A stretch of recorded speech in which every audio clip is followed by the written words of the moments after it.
Record হচ্ছে, হ্যাঁ ক্লাসটা রেকর্ড হচ্ছে। আমাদের যে চ্যানেল আছে, চ্যানেল দেখছেন?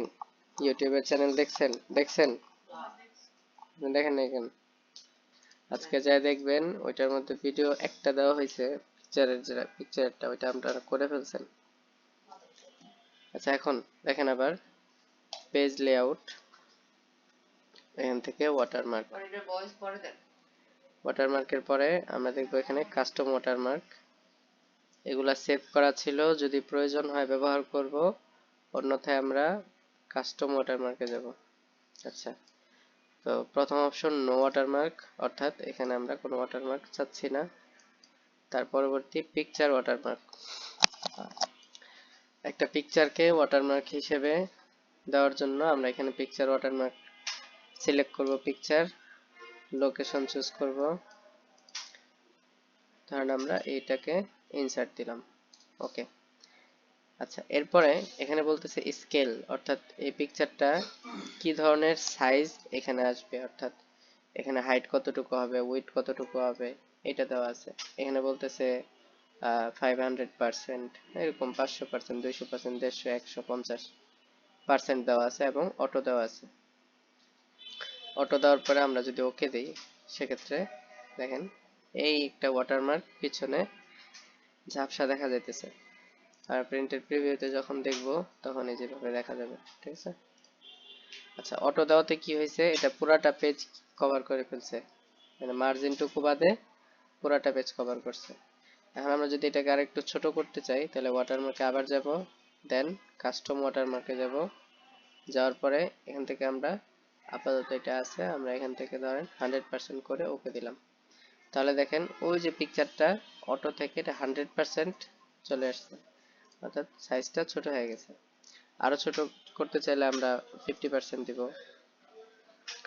আরো ছোট করতে চাইলে আরো ছোট দিব। তাহলে এটা গেল পিকচার ওয়াটারমার্ক। আবার যাব কাস্টম ওয়াটারমার্কে, দেন যাব টেক্সট ওয়াটারমার্ক।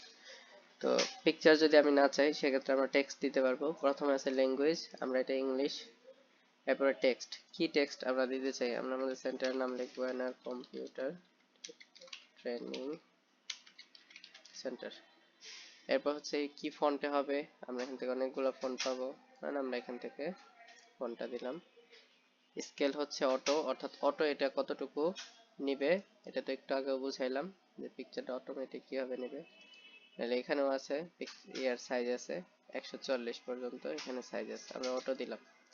এর পরবর্তী এই কালারটা, অর্থাৎ লেখার কি কালার হবে, আমরা এখানে রেড কালার দিলাম। আর লেআউট হচ্ছে ডিয়াগোনাল এবং হরিজন্টাল, ঠিক আছে। তো আমরা হরিজন্টালটা দিলাম, দেন ওকে দিলাম।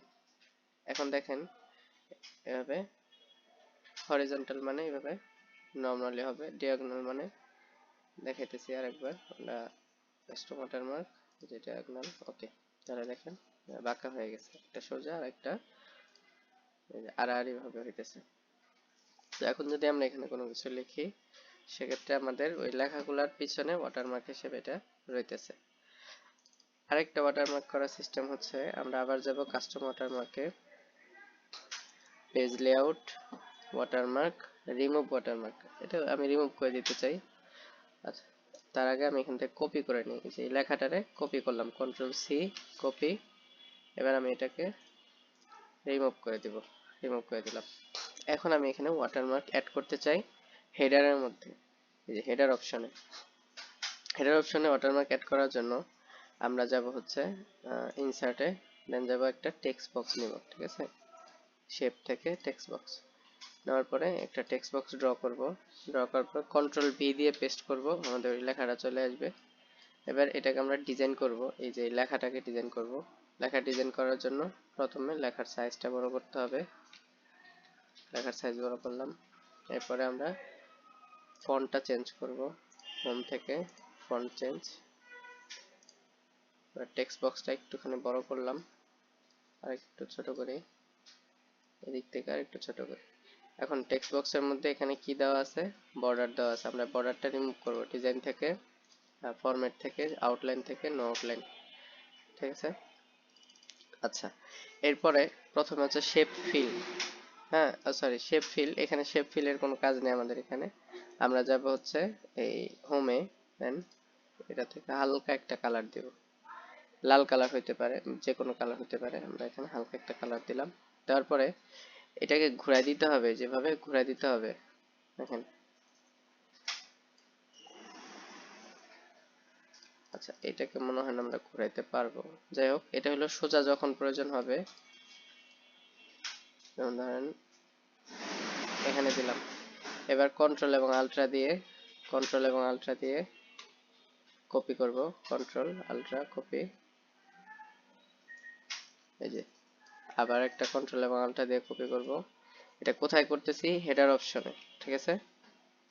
আচ্ছা, এবার এস বাটন দিব, আরেকটা এস বাটন দিব, দুইটা এস বাটন। এখন দেখেন প্রিন্ট প্রিভিউতে দেখি, এই দেখেন এটা আমাদের একাধিক অপশন এখান থেকে আমরা দেখতে পারতেছি, বুঝছেন? আচ্ছা, এবার হচ্ছে আমি যদি এটা তো গেল হরাইজন্টাল, অর্থাৎ এভাবে সোজা যখন করব আমরা। এবার ডিয়াগোনাল যেটা আছে ওইটা আমরা দেখব, অর্থাৎ এভাবে আড়াআড়ি ভাবে কিভাবে দিব। তো আড়াআড়ি ভাবে দেওয়ার জন্য আমরা যাব ইনসার্টে, ওয়ার্ড আর্ট অপশনে যাব। এখান থেকে নরমাল একটা ওয়ার্ড আর্ট ডিজাইন নিয়ে নিব, এটা নিব, স্টাইল নাম্বার 1। এবার আমরা যে কপি করে রাখছিলাম এখানে পেস্ট করলাম, লেখার ফন্ট চেঞ্জ করলাম। যদি আমরা অন্য ধরনের ফন্ট দিতে চাই, ফন্ট দিব, এটাই ঠিক আছে। এবং এটাকে আমরা সাইজ ঠিক আছে, ওকে। এখান থেকে আমরা যাব, এটা কি দিব, টেক্সট র্যাপিং থেকে ইন ফ্রন্ট অফ টেক্সট অথবা বিহাইন্ড টেক্সট, আমরা বিহাইন্ড টেক্সট দিব। বিহাইন্ড টেক্সট দেওয়ার পরে এখানে আসবো। এবার দেখেন এটা আমরা এভাবে ঘুরাইতে পারবো, এই যে, ঠিক আছে। লেখার সাইজ ছোট করতে পারবো। এখন আমরা কালার চেঞ্জ করতে পারবো, যে আউটলাইন থেকে আমরা আউটলাইনটা রেড আউটলাইন দিলাম, তাহলে এটা লাল হয়ে গেছে। আরেকটু ছোট করলাম, হ্যাঁ। এবার এটাকে আমরা কপি করব কন্ট্রোল এবং আলট্রা দিয়ে, এখানে আরেকটা কপি করব, এখানে আরেকটা করব, তারপরে এখানে আরেকটা, এখানে আরেকটা। আচ্ছা, কন্ট্রোল জেড, এই যে ঠিক আছে। এবার দুইটা একসাথে সিলেক্ট হয়ে গেছে, দুইটা একসাথে সিলেক্ট, এই যে থাক, সমস্যা নেই। তো এবার আমরা যখন প্রিন্ট প্রিভিউ দেখতে পাবো, এই যে এভাবে দেখা যাচ্ছে। এখন এটা কিন্তু অনেকটা বেশি কি দেখা যাচ্ছে, ডার্ক দেখা যাইতেছে, তাই না? লাইট না। অর্থাৎ এটার উপরে যদি লেখা হয় তাহলে আমাদের যে নর্মাল লেখা যেটা ফোকাস করা প্রয়োজন সেটা কিন্তু ক্লিয়ারলি দেখা যাবে না। তো আমরা কি করব, এখান থেকে আসব, ফর্ম বাটনে যাব, শেপ ফিল থেকে এই ফিল কালারটা লাইট করে দেবো, যে ফিল কালার, এটা লাইট করে দেবো। এটা যত লাইট হবে বাকিগুলো কি হবে, হবে মানে দেখা যাবে ক্লিয়ারলি। ডিলিট করে দিলাম। এইবার এইটারে আমি কন্ট্রোল এবং আলট্রা দিয়ে কপি করলাম, এখানে একটা, এখানে একটা, এই যে আবার চলে আসবে, সমস্যা নেই। এই যে এখন দেখেন প্রিন্ট প্রিভিউতে আমরা দেখি, এই যে ঠিক আছে। তাহলে আমরা দেখলাম ওয়াটারমার্ক অ্যাড করার জন্য পিকচার ওয়াটারমার্ক কিভাবে, এটা দুইটা ফাংশন। একটা হলো এখান থেকে পিকচার অ্যাড করে আমরা ওয়াটারমার্ক অ্যাড করতে পারবো, আবার পেজ লেআউট থেকে ওয়াটারমার্কে গিয়ে এখান থেকেও ওয়াটারমার্ক অ্যাড করা যাবে। এখন আমি এই যে এখন যে ওয়াটারমার্ক আছে এটা রিমুভ করার জন্য এখান থেকে রিমুভ দিলে কি রিমুভ হবে? হবে না। আমাদের এটা রিমুভ করার জন্য ব্যাক স্পেস দিয়ে কেটে দিতে হবে, সিলেক্ট করতে হবে, ব্যাক স্পেস দিয়ে কেটে দিতে হবে। কারণ এখন যেটা করছি এই ফাংশনটার নাম কি, ওয়ার্ড আর্ট। ফাংশনের নাম কি, ওয়ার্ড আর্ট। তো ওয়ার্ড আর্ট দিয়ে এখানে একটা ডিজাইন তো দেওয়া ছিল, আমরা চাইলে এটাকে, এই ডিজাইনটাকে আরো ভিন্ন ভিন্ন ভাবেও তো করতে পারবো, তাই না? মানে আরো সুন্দরভাবেও করা যায়। ওয়ার্ড আর্ট থেকে আবার এটা চেঞ্জও করা যায়, এখান থেকে চেঞ্জ করে আমি চাইলে আলাদা অ্যাড করতে পারবো। যেমন এটাকে আমি এই ধরনের ডিজাইন রাখতে পারি। তো এগুলা আপনার যখন আমরা ওয়াটারমার্ক হিসেবে ব্যবহার করব আর অনেক সুন্দর দেখা যাবে ডকুমেন্টের মধ্যে। আচ্ছা, পেজ লেআউট থেকে ওয়াটারমার্ক গেল। তারপর হচ্ছে পেজের বর্ডার। ফুল পেজের মধ্যে যদি আমি বর্ডার দিতে চাই সেক্ষেত্রে আমরা পেজ বর্ডার ব্যবহার করব। এখন পেজের বর্ডারটা ফাঁকা আছে, আমরা পেজ বর্ডারে যাব। যাওয়ার পরে এখান থেকে দেখতে পাবো বর্ডারের ফাংশনগুলা। তো প্রথমে হচ্ছে কালার, এই যে এটা হলো প্রথমে হলো স্টাইল। এটা যদি নর্মাল লাইন দিতে চাই, নর্মাল লাইন, এটা ডট, এটা ড্যাশ, এভাবে করে আমরা ফাংশনগুলো আস্তে আস্তে আরো নিচে দেখতে পাবো, অনেকগুলা ডিজাইন আছে। তো আমি এখানে ট্রিপল লাইন আছে, এটা দিলাম, আচ্ছা, এটা দিলাম। দেওয়ার পরে কালার হচ্ছে আমরা একটা রেড কালার দিলাম। এরপরে উইডথটা কত, এখানে 3 ফিট দেওয়া আছে, আমরা চাইলে বাড়াইতে পারবো কমাইতে পারবো, আমরা 4 দিলাম। এবং লাস্ট হচ্ছে আর্ট অপশন, ঠিক আছে। আর্ট অপশনটা দিলে এগুলো আর থাকবে না, আমরা ওকে দিলাম। ওকে দিলে দেখেন একটা বর্ডার চলে আসছে। প্রিন্ট প্রিভিউতে আমরা দেখি বর্ডারটা, বর্ডার যদি চেঞ্জ করতে হয় আমরা পেজ বর্ডারে যাব, এখান থেকে চেঞ্জ করে নিব। আর্ট অপশনটা দেখি, এই যে বিভিন্ন রকম আর্ট আছে। ধরেন আমরা প্রথমটাই দিলাম, দেওয়ার পরে এই যে এভাবে আসবে আর্টটা। এবং আর্টের সাইজ আছে, যে উইথ আছে, আমরা উইথটা যদি কমাই দিই তাহলে দেখবেন এখানে এই যে ভিউটা এভাবে কমবে, মানে চেঞ্জ হবে। আমরা ওকে দিব। এখন প্রিন্ট প্রিভিউতে এখন দেখি, এই যে আর অনেকগুলো আর্ট আছে, আর্টগুলা প্রত্যেকটা ট্রাই করে দেখবেন। এই যে আর্টগুলো প্রত্যেকটা ট্রাই করে, অনেকগুলো আর্ট আছে। এই যে সাদা কালো আর্টগুলো, যেমন আমরা এইটা যদি এখানে ওকে দিই, দেওয়ার পরে এখানেও দেখেন সাইজ আছে, ওকে দিলাম। এই যে পেজের বর্ডার চলে আসছে। এই বর্ডারগুলো অনেক বেশি ব্যবহার হয়, ঠিক আছে। এটা হচ্ছে সিঙ্গেল যখন একটা পেজ থাকবে। আমরা যে কাজগুলো করছি, যেই ওই যে প্রসপেক্টাস ডিজাইন করা হয়েছে, ওগুলো কিন্তু সিঙ্গেল পেজ না। একটা পেজে কলাম কয়টা, তিনটা পার্ট করা, তিনটা পার্ট করা ছিল। তো ওইভাবে আমরা এই শেপ থেকে বর্ডার গুলা ড্র করা লাগছে। আর এটা কি করতে হবে, যদি একটা সিঙ্গেল পেজ থাকে এবং বর্ডার দিতে হয়, সেক্ষেত্রে আমরা এভাবে দিব। তো এভাবে যদি আমরা নাও দেই, আমরা এখান থেকে বর্ডার বাদ দিয়ে দিব। বর্ডার বাদ দিয়ে দেওয়ার জন্য আমরা নর্মাল লাইনে আসবো, হ্যাঁ।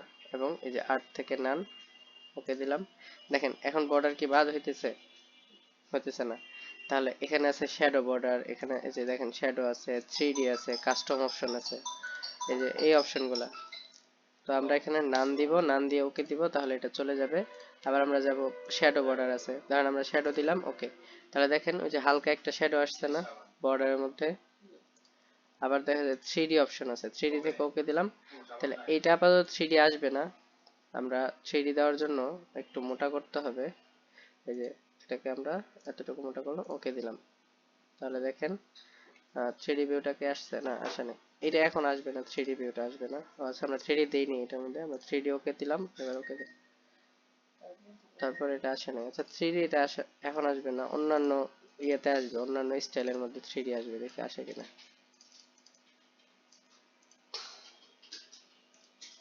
হ্যাঁ, এই দেখেন 3D আসছে, দেখছেন, বুঝছেন।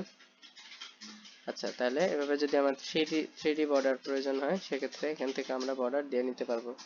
অর্থাৎ বর্ডার, অনেক ধরনের বর্ডার আমরা কি করতে পারবো, এখান থেকে বানায় কাস্টম করে দিতে পারবো।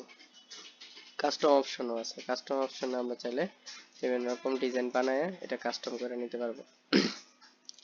আচ্ছা, এরপরে দেখেন হরিজন্টাল লাইন, এখানে একটা অপশন আছে হরিজন্টাল লাইন। তো আমি যখন এটা ওকে দিব, ওকে দিয়ে ক্লিক করি, দেখেন যেখানে আমাদের লাইন প্রয়োজন হইতেছে, একটা বরাবর সোজা লাইন একটা প্রয়োজন হইতেছে, এই লাইনের মধ্যে আমি একটা লাইন করে দেবো। এখান থেকে লাইন কমাই দিতে পারবো, হ্যাঁ। এই দেখেন, ধরেন আমি এটা উইথটা কমাই দিলাম, ইঞ্চিসটা যে পার্সেন্টেজের মধ্যে দিলাম, তাহলে পার্সেন্টেজ অনুযায়ী আমি করতে পারলাম। হাইটটা কমাই দিতে পারবো। সেন্টার লেফট কোথায় থাকবে, আমি লেফটে দিলাম, ওকে দিলাম, তাহলে লেফটে থাকবে। রাইটে দিলাম, যখন প্রয়োজন হবে এটা আমরা ব্যবহার করি। হুম, এই যে লাইন, একটা লাইন যদি প্রয়োজন হয়, অনেক সময় লাইন প্রয়োজন হয় না। ধরেন আমি এই যে একটা লিখতেছি, এই যে দেখেন উপরে আমি আমার সেন্টারে, আমি তো কন্ট্রোল ভি তে পেস্ট করলাম। এখন আমার এতটুকু পরিমাণ একটা লাইন প্রয়োজন, বা এটা সেন্টারে নিয়ে আসি আমি ইনসার্ট থেকে, দেখেন এটা সেন্টারে নিয়ে আসলাম। এবার এটা আমার লাইনটা এখানে বসানো প্রয়োজন, তাহলে আমি লাইনের উপর ডাবল ক্লিক করলাম, সেন্টারে আসলাম, ওকে দিলাম, সেন্টার হয়ে গেছে। এটা একটু ছোট করা প্রয়োজন, আমরা এখান থেকে একটু ছোট করলাম, আর একটু ছোট করলাম। তো এটাকে টান দিয়ে, আচ্ছা এই দেখেন এটাকে এভাবে টান দিয়ে,